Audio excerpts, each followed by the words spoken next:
राधे राधे दोस्तों। यूजफुल पूजा ऐप में आपका स्वागत है। आज हमारे साथ हैं आचार्य वेदमणि त्रिपाठी जी। तो आइए जानते हैं पंडित जी से कुछ सवालों के जवाब। स्वागत है पंडित जी। धन्यवाद।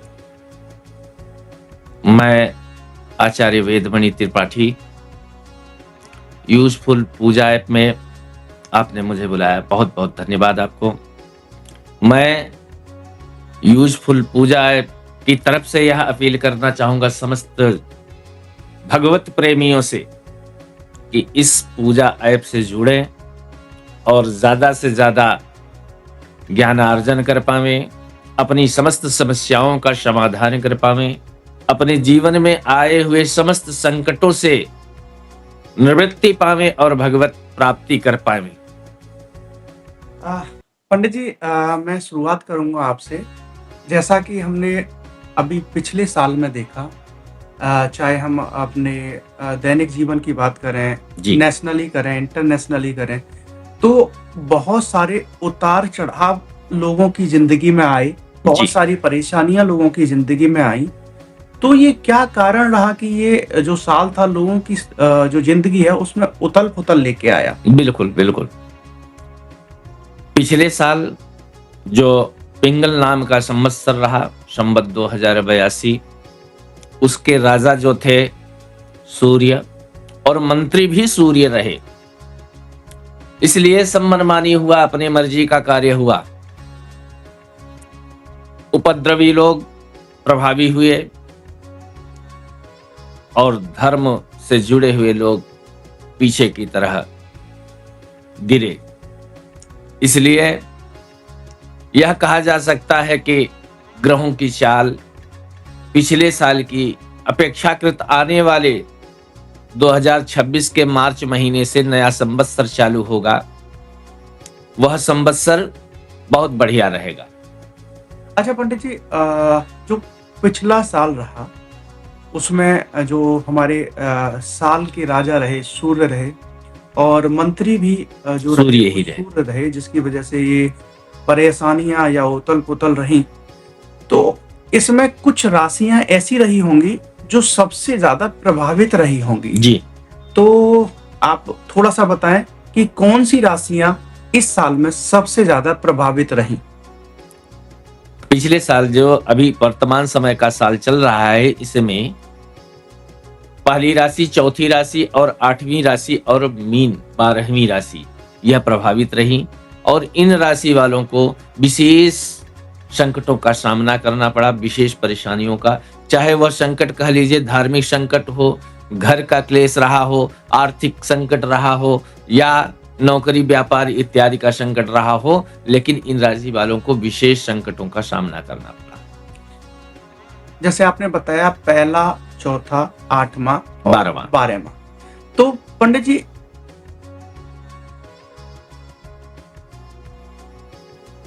पहला, चौथा, 8वां या 12वां, इसको हम लोग कैसे काउंट कैसे करते हैं? हाँ, मेष राशि पहली राशि है और चौथी राशि कर्क राशि है, 8वीं राशि है वृश्चिक और 12वीं राशि है आपकी मीन।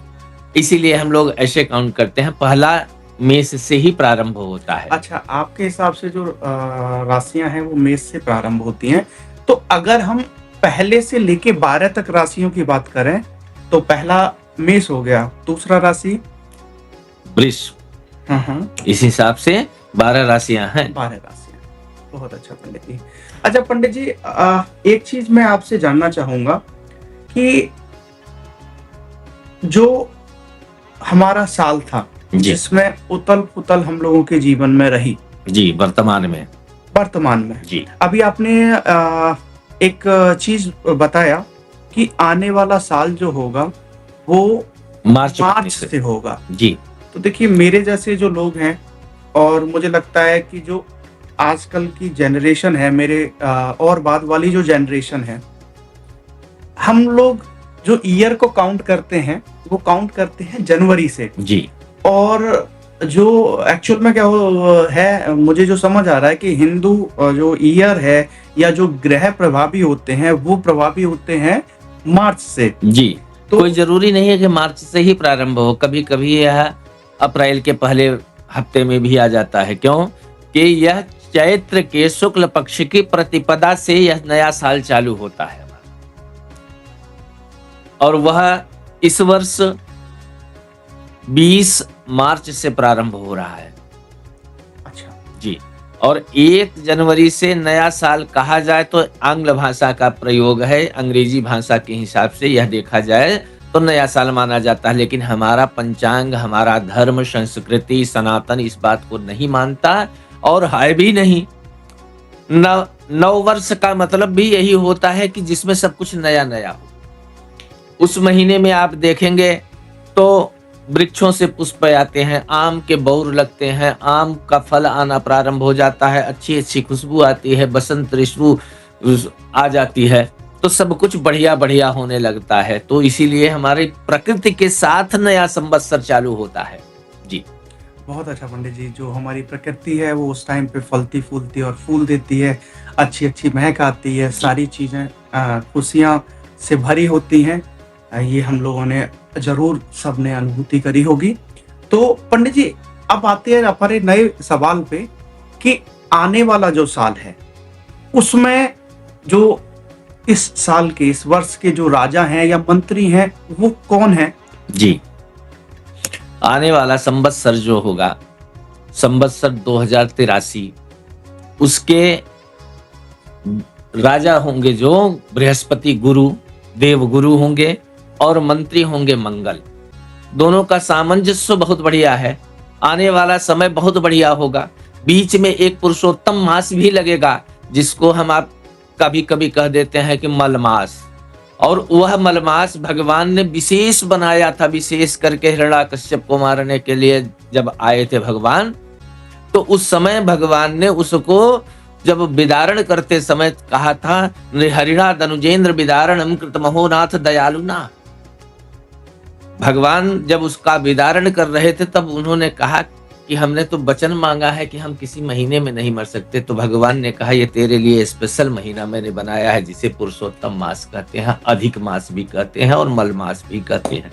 वह महीना विशेष उसके लिए बनाया गया था। इस साल लगेगा, वह 3 साल बाद लगता है, 3 साल बाद लगता है। हर साल की तिथियां कभी कभी एक तिथि 2 दिन भोग करती है, एक तिथि का क्षय हो जाता है, ऐसे ही मिला करके वो 1 साल के 3 साल के अंतर्गत 1 महीना काउंट होकर के बढ़ता है, और उसमें संक्रांति नहीं होती, विशेष करके संक्रांति नहीं होती, वह महीना उसे मलमास का महीना कहा जाता है। इस साल लगेगा।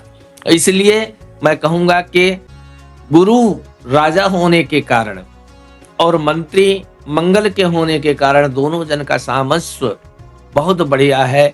आने वाले समय में यह कहा जा सकता है कि लोग उससे बढ़िया फल प्राप्त करेंगे। जैसे व्यापारिक दृष्टिकोण से देखा जाए तो व्यापार बढ़िया बढ़ेगा। आईटी सेक्टर विशेष करके, इलेक्ट्रॉनिक, ये सब विशेष करके विशेष प्रभावी रहेंगे। वर्षा अधिक होगी। अच्छा दोस्तों, हमें अभी तक एक ही चीज पता थी कि जो आचार्य जी ने बताया कि कश्यप नाम के राक्षस को जो मारा था, तो हमें पता थी कि ऐसी कुछ है कि ना दिन में मरूं, ना रात में मरूं, ना बाहर ना भीतर।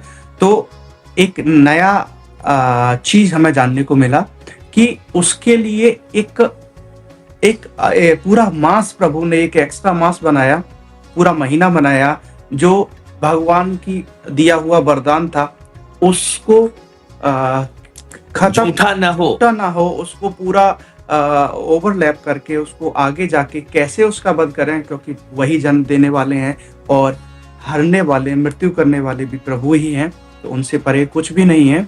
तो बहुत अच्छी चीज आज हम लोगों को एक पता चला। पंडित जी, अब मैं जानना चाहूंगा, जैसे वर्ष के राजा आपने बताए गुरु हैं, गुरु बृहस्पति हमारे वर्ष के राजा हैं, तो सब कुछ अच्छा होगा जी। गुरु बृहस्पति जो हैं वो किन राशियों को ज्यादा प्रभावित करते हैं, या किन राशियों को ज्यादा शुभ फल देते हैं? जी, बृहस्पति गुरु देवताओं के गुरु हैं ये, और ये किसी भी राशि में रहते हैं अच्छा फल देते हैं, कभी गलत बुरा फल नहीं मिलता। इनके साथ दुष्ट राशियां जब बैठ जाती हैं, दुष्ट ग्रह बैठ जाते हैं जब एक ही राशि में, तो कभी कभी फल उनका मिश्रित हो जाता है। जैसे बृहस्पति के साथ अगर शुक्र बैठ जाए तो लोग परेशान होते हैं, लेकिन बृहस्पति अपने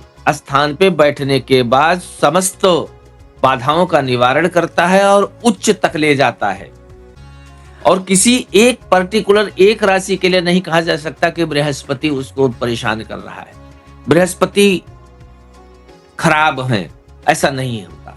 वो अपने स्थान पे रहे तो उच्च फल देता है, जिस राशि में रहे वहां उच्च फल देता है। बृहस्पति इस साल राजा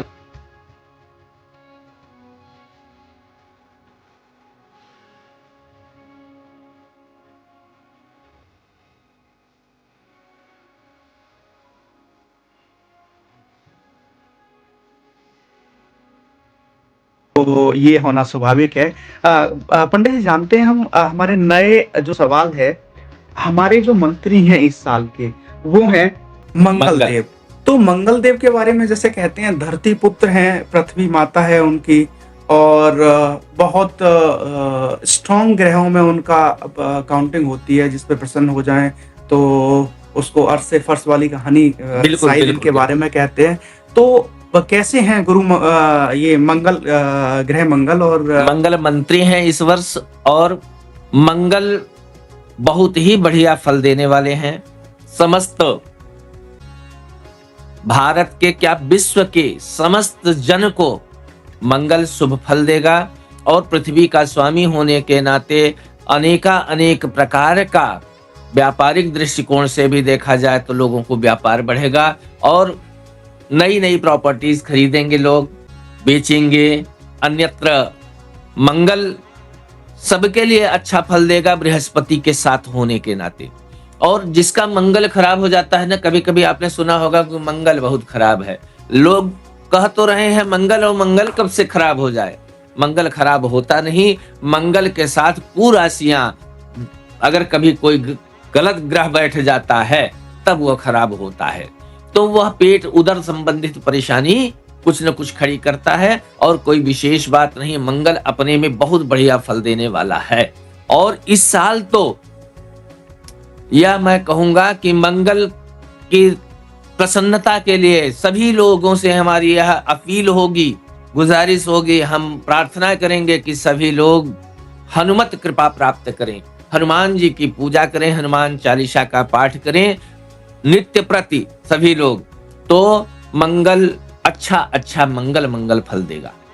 बहुत अच्छा पंडित जी, मंगल सबका मंगल करें और सबको अच्छे फल दें। तो पंडित जी मैं जानना चाहूंगा, आजकल की जो भागदौड़ वाली, जो व्यस्तता वाली जिंदगी है, इसमें हम लोग देखते हैं कि लोग परेशान हैं, लोग परेशान कई तरह से हैं। जैसे कुछ लोग हैं जो स्वास्थ्य संबंधी, जिनको विशेष परेशानियां फेस कर रहे हैं और परेशान रहते हैं। कुछ लोग हैं जिन्हें आर्थिक तौर पे बहुत सारी परेशानियों का सामना करना पड़ रहा है। कुछ लोग होते हैं जो मेंटली, मानसिक तौर पे बहुत सारी परेशानियां करते आजकल परेशान हैं। तो ये हमारे जो दोनों ग्रह हैं, गुरु बृहस्पति और मंगल, तो इन परेशानियों में क्या इनका कोई योगदान या कोई कृपा है? यह तो मार्च के बाद इनका प्रभाव पड़ेगा। अभी तक तो सूर्य में ही, सूर्य राजा सूर्य मंत्री दोनों हैं। अभी मार्च तक 19 मार्च तक उन्हीं का प्रभाव रहेगा। इससे पहले हम इनका प्रभाव नहीं देखा जा सकता, क्योंकि ये अभी लागू ही नहीं होते हैं। और जो आर्थिक रूप से परेशान है उनको कर्म करना चाहिए। कर्मण देवाधिकारस्ते मा फलेषु कदाचनम, कर्म करना चाहिए, कर्म का फल अच्छा परमात्मा देता है। और जो शारीरिक रूप से परेशान हैं उनको भी मैं कहूंगा कि राजा सूर्य होने के नाते कुछ तपन तो होगी उनके शरीर में, उनके वेदना होगी उनके शरीर में, तो वो शिव की शरण ले। और मैंने सुना है आपका ये यूजफुल पूजा ऐप जो है इसके माध्यम से वैदिक पंडितों के माध्यम से बढ़िया-बढ़िया अनुष्ठान कराए जाते हैं। अभी तक तो मैंने देखा नहीं, लेकिन सुना है, बहुत बढ़िया है। तो इस ऐप के माध्यम से भी लोग महामृत्युंजय का जप करवा सकते हैं, रुद्राभिषेक करवा सकते हैं, भगवान शिव की कृपा प्राप्त कर सकते हैं और भगवान शिव की कृपा हो जाए तो शारीरिक रोग बाधा निकल जाती है। अच्छा पंडित जी, बहुत अच्छा कर्म प्रधान है, तो हम लोगों को अच्छे-अच्छे कर्म करते रहना चाहिए। और दोस्तों अभी समझ लीजिए कि 3 महीने हमें वही स्थिति रहेगी जो हमारी चल रही है, हमारी भाग-दौड़ भरी ज़िंदगी हो या हमारी उलझनें हों। हाँ, उनको सुलझाने के लिए हम थोड़ा-सा पूजा अर्चन, थोड़ा-सा तप, थोड़ा-सा त्याग करें, अच्छी चीज़ें करें। ये यूज़फुल पूजा ऐप आपसे अपील करता है और ये सब करने से अगर हमें छोटी-सी खुशियाँ मिल जाती हैं तो हमारे लिए बहुत अच्छी बात होगी। बिल्कुल। अच्छा पंडित जी, अब आ जाते हैं हम उपाय के बारे में। जी। अगर किसी का कोई भी ग्रह खराब है, जी। तो उसको कैसे उस ग्रह को खुश करना चाहिए? जैसे उदाहरण के लिए हम लोग कहते हैं कि शनि हमारे खराब हैं। जी। शनि की 7.5 है, शनि ये हैं, शनि वो हैं। लेकिन मुझे जहाँ तक लगता है जो शनि देव हैं, वो एक विशेष देव हैं, कोई पक्षपात नहीं करते हैं, न्याय के देवता हैं और सबको उनके किए हुए कर्मों का फल देते हैं। बिल्कुल। ऐसा शायद कहावत है या मैंने कहीं देखा या पढ़ा है जी। कि शनिदेव ने तो भगवान भोलेनाथ को भी एक बार ये कहानी है बिल्कुल कि उनके पे जब भगवान की शनिदेव का टाइम आया था तो उनको भी प्रभावित किया था। जब भोलेनाथ ही शनि महाराज के प्रभाव से नहीं बच पाए तो आम आदमी का तो कोई वजूद ही नहीं है। बिल्कुल। तो बहरहाल हम लोग उनको खुश करने के लिए, उनको प्रसन्न करने के लिए क्या कर सकते हैं? जी, अगर आपको जो भी व्यक्ति है, किसी को अगर पता है कि हमारे शनि ग्रह खराब हैं, विशेष रूप से पर्टिकुलर एक व्यक्ति पे हम आकर के ये बात करते हैं कि हमें अगर पता है कि हमारा शनि ग्रह खराब है, तो ऐसे में हमें हनुमान जी की उपासना करनी चाहिए और शनि देव को तेल चढ़ाएं, उड़द चढ़ाएं, तिल चढ़ाएं, लोहे की कील चढ़ाएं और सुबह शाम उनको दोनों मीटिंग दीपक जलाएं और शनि का जप करें। शनि के लिए जप करके हवन करें और अगर संभव हो तो शनि नवग्रह, पूरे नवग्रहों की पूजा साथ में करके शनि को विशेष प्रधान मान करके उनकी पूजा करें और पूजा करके हवन कराएं तो ज्यादा बढ़िया होगा। और भगवान शनि देव कभी भी रुष्ट नहीं होते, वो हमारे कर्म के अनुसार ही हमें फल देते हैं। वो न्याय के देवता हैं। अगर हम कर्म गलत करेंगे तो हमें फल अच्छे की इच्छा नहीं रखनी चाहिए। दोस्तों जैसा हमने अभी पंडित जी से सुना, आचार्य जी से सुना, हमें अपने कर्मों को सुधारना चाहिए, हमें अपनी गलतियों को सुधारना चाहिए, अच्छे कर्म करने चाहिए जिससे लोग प्रसन्न हों, जिससे अपने को प्रसन्नता मिले, जिससे दूसरों को प्रसन्नता मिले। क्योंकि हम लोग सनातनी हैं, हम लोग हिंदू हैं और हमारा धर्म हमें सिखाता है कि ऐसा आचरण करो जिससे दूसरों को खुशी मिले, दूसरों को आनंद मिले। तो हमें ये चीजें अपने अंदर डाल लेनी चाहिए। और यूजफुल पूजा ऐप आपसे अपील करता है कि आप अपने अंदर, आपके अंदर जो बुराइयां हैं उनको छोड़ने का प्रयास करें। देखिए, मैं ये जानता हूं, हम सब ये जानते हैं कि कोई भी बुराई को इतने आसानी से या इतनी जल्दी हम लोग नहीं छोड़ सकते। लेकिन जैसे कोई भी वस्तु यूज करने के बाद, कपड़े हो गए, दूसरी चीजें हो गई, जैसे आपके फोन हो गए, आपकी दूसरी जो चीजें हैं उनको आप धीरे धीरे छोड़ देते हैं और आगे बढ़ जाते हैं। उसी तरह से अगर हम आदत डालेंगे धीरे धीरे छोड़ने की, तो शायद हम ये बुराइयों को छोड़ पाएंगे और अच्छाई की तरफ जाएंगे। अब रुक करते हैं पंडित जी की तरफ। पंडित जी ने अभी एक जिक्र किया, आचार्य जी ने एक जिक्र किया हनुमान जी। हनुमान जी जो देव हैं, बहुत ही निराले देव हैं, बहुत ही अद्भुत देव हैं। आचार्य जी, एक हनुमान जी के बारे में एक कथा है, एक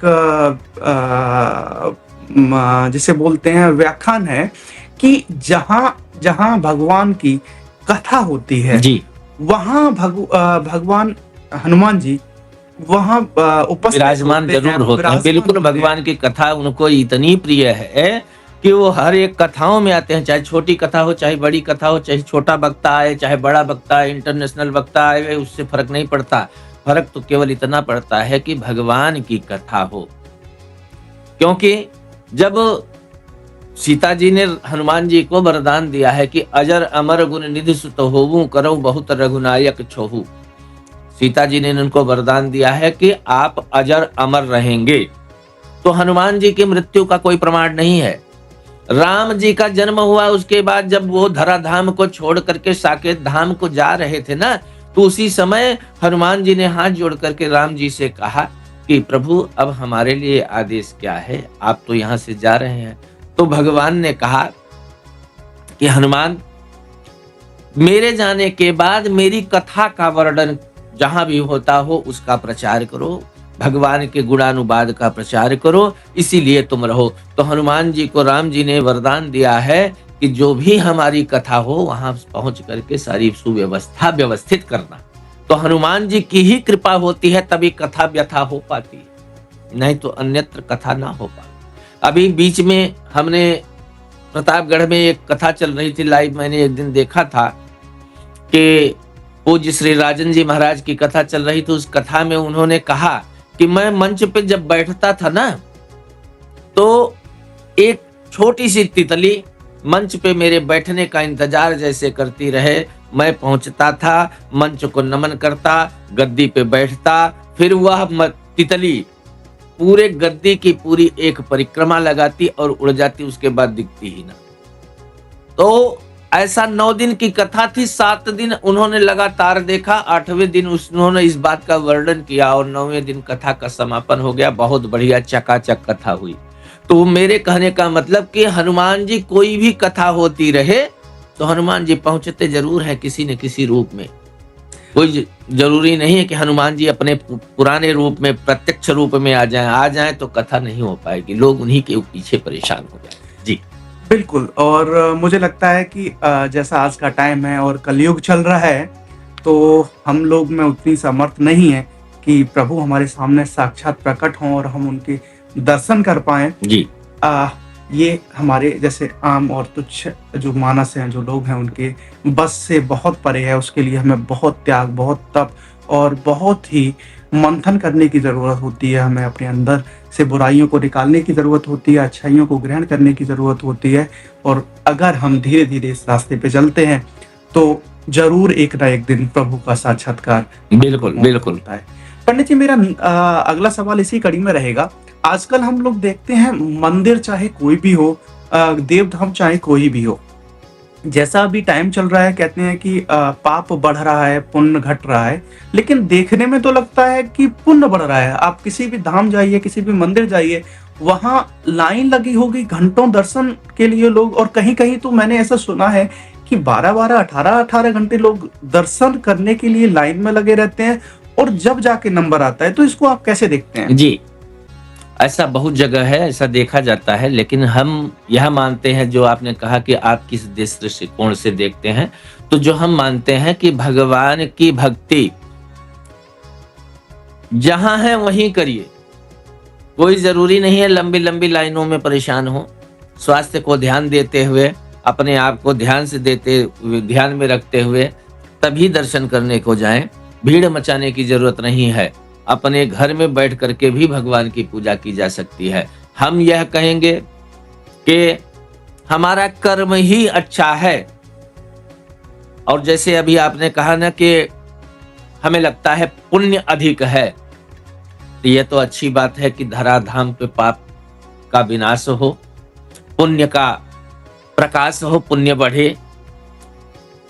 और हमारे बहुत सारे संत लोग लगे हैं पुण्य को अर्जित करने के लिए, पुण्य को बढ़ावा देने के लिए। तो किसी मंदिर में जाकर के भीड़ मचाने की जरूरत नहीं है, अपने घर में भी पूजा की जा सकती है। कुछ बातें हैं जो कि भगवान को प्राप्ति के लिए सोचना चाहिए व्यक्ति को। एक छोटा सा श्लोक मुझे याद आया, कापर्ण वृत्ति स्वजनेषु निंदा कुचैलताम नीच जनेषु भक्ति अतीव रोषः कटुका च वाणी नरस्य चिन्ह नरकागमनेषु।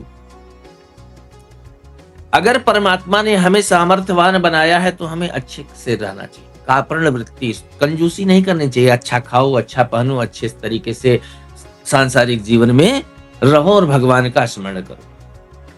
स्वजने सुनिंदा, अगर हमारा आपका जरा सा भी संबंध रहा, कभी किसी चौराहे पे मोड़ पे मिले, हम जान गए कि फला है, हाय हेलो हो गई है, तो उनकी कभी भी बुराई नहीं करनी चाहिए। हमें यह सोचना चाहिए कि इनके अंदर की जो भी बुराइयां हो तो उनको निकलवाने का प्रयास करना चाहिए। उनसे बात करनी चाहिए कि भाई तुम इस व्यसन को छोड़ो, उनकी बुराई नहीं करनी चाहिए। कापर्ण वृत्ति स्वजने सुनिंदा कुचैलताम नीच जने सुभक्ति, दुष्ट लोगों से मित्रता नहीं रखनी चाहिए।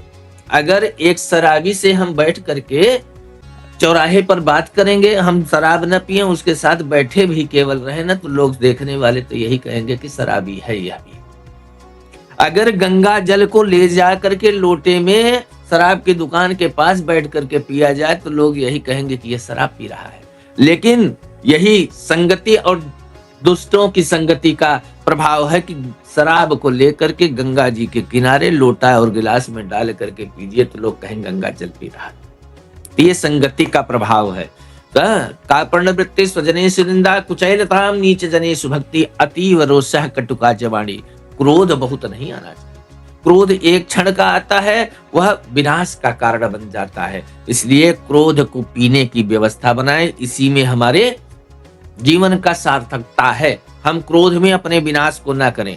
स्वजने सुनिंदा कुचैलताम नीच जनेषु भक्ति अतीव रोषः कटुका च वाणी नरस्य चिन्ह नरकागमनेषु। अगर ये सब चिन्ह दिखते हैं किसी व्यक्ति में तो यह समझ लीजिए कि जिंदा जीते जीते ही कहा जा सकता है कि आने वाले समय में ये नरक का गामी होगा, अर्थात नरक जाएगा। बिल्कुल। तो दोस्तों, आचार्य जी ने बताया हमें अच्छे अच्छे कर्म करने चाहिए और यूजफुल पूजा अभी आपसे अपील करता है, आपसे गुजारिश करता है, आपसे प्रार्थना करता है कि हमें अच्छे और सदैव सत्कर्म में लगे रहना चाहिए, कर्म में लगे रहना चाहिए और बुराइयों को छोड़ देना चाहिए। देखिए, कोई भी बुराई हो, जो उदाहरण था आचार्य जी का कि अगर आप माँ गंगा के किनारे अगर कोई मदरापान भी करते हैं तो लोग आप समझेंगे कि आप उसे गंगा जल को पी रहे हैं, और अगर किसी गलत जगह पे बैठ के अगर गंगा जल का पान करते हैं तो लोग समझेंगे कि वहाँ पे आप मदरापान कर रहे हैं। तो इसलिए हमें अच्छी संगति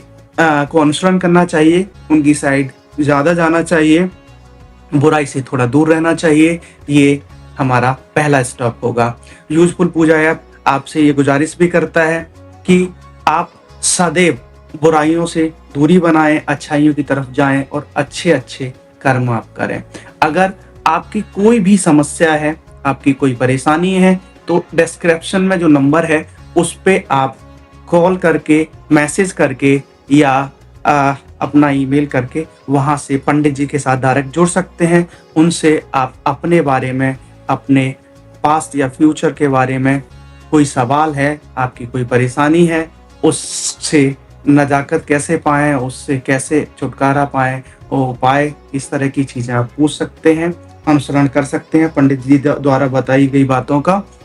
तो हम लोग कोशिश करेंगे कि बहुत जल्दी हम लोग लाइव आएँ पंडित जी के साथ, उनके अपने जो अनुभव हैं उनको हम यहाँ पे शेयर करें, क्योंकि पंडित जी एक विद्वान हैं, एक मीडियम होता है जिसके थ्रू पाणित्य कर्म को प्राप्त करते हैं, चीज़ें करते हैं। हम जैसे जो आम लोग हैं उनसे अभी तक बहुत दूर हैं, हमें वो सारी चीज़ें नहीं पता है। तो हम लोग कोशिश करेंगे कि जो विद्वान हैं, जो आचार्य हैं, जो पंडित जी हैं हमारे, उनसे हम अपनी जिंदगियों में जो छोटी छोटी गलतियां कर रहे हैं उनसे कैसे निकल के बाहर आएं और खुशी और खुशहाल जिंदगी, आर्थिक तंगी और इस तरह की जो दूसरी चीज़ें हैं जिनसे हम लोग परेशान हैं आजकल, उससे छुटकारा पाएं, उससे दूर रहें, उससे हमारी समस्या का समाधान हो। तो हम लोग की ये कोशिश रहेगी, आप भी इसका भाग बनिए, आप इसका लाभ उठाइए और खुशहाल और अच्छी जिंदगी जिए। इसके साथ आज के लिए हम लोग आपसे विदा चाहेंगे। राधे राधे दोस्तों, मिलते हैं हम नए सेक्शन।